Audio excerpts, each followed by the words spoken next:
মঞ্চে উপস্থিত প্রধান অতিথি এবং আমার সামনে সকল শিক্ষক শিক্ষিকা এবং আমার সামনে সকল উপস্থিত শিক্ষার্থীদের আমার পক্ষ থেকে আন্তরিক সালাম। আসসালামু আলাইকুম। আমাদের স্যারের আজ শেষ দিন, মোহাম্মদ গোলাম মোস্তফার আজ বিদায়ের দিন। আজ খুবই কষ্টের দিন। আজ আমাদের ভুল ত্রুটিগুলো মাফ করে দেবেন এবং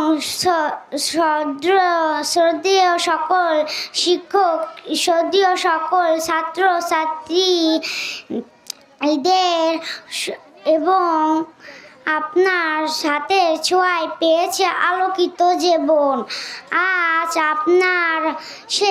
আজ আপনার খুবই কষ্টের দিন এবং আমাদের খুবই কষ্টের দিন। এই বলে আমি আমার বক্তব্য শেষ করছি। আসসালামু আলাইকুম।